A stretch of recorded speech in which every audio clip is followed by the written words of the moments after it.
Fantastic. So how important is it then, given all of this, to immerse yourself in a growth-focused environment during the Awakening Purpose journey? And how would you go about finding these? Well, I think the most important thing to understand is that, you're not alone. And there are, even though you might not personally know people, but when you're doing this work for over a number of years, you recognize that there are lots and lots and lots and lots of people all sitting out there having similar experiences. They just don't know that each other is having, or they're afraid to talk in case they sort of, get swatted down, so to speak, or, overridden by, people who just don't agree with them, or people just don't understand them, people who just don't know where they're coming from.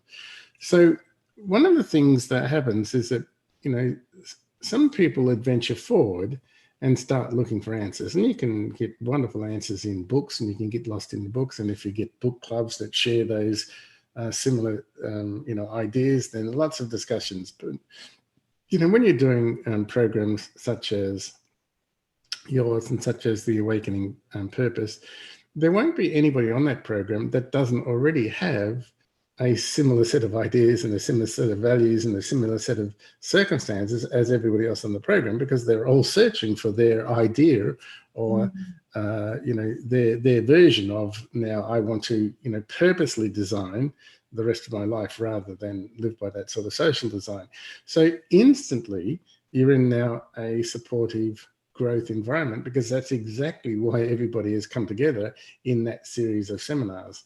Now, if provision is made for that, those people to continue to talk to each other, and there's lots of, ways you can do that on the internet now, then that then becomes a perfect growth environment. And I think the question you asked is, how important is it to immerse yourself?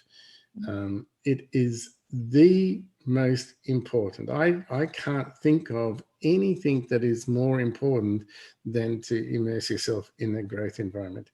And even, science would back that up a gazillion %. And one of the scientists that I particularly love listening to is Dr. Bruce Lipton.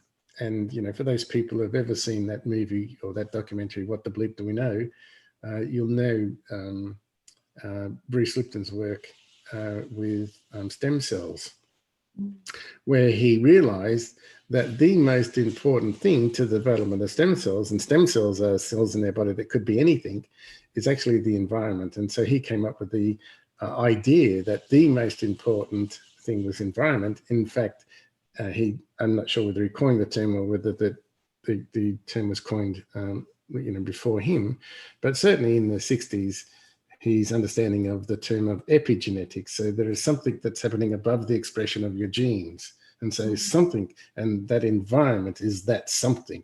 And so, he wrote a book, and I think the book that he wrote, one of the first books he wrote, was called The Biology of Belief. And the second chapter is, I think from memory, it's called It's the Environment, Stupid. And I think that was a bit of a comment on Reagan's commentary, where he came up with the idea somewhere in his election speeches that it's the economy, stupid. And so it was a play off on that. And so everything depends on the environment. So how important is it? It's incredibly important. Beautiful. Well, thank you so much, Paul. We'll leave it there. This is the first part of this sort of interview question session, and we'll be back with part 2 before you know it.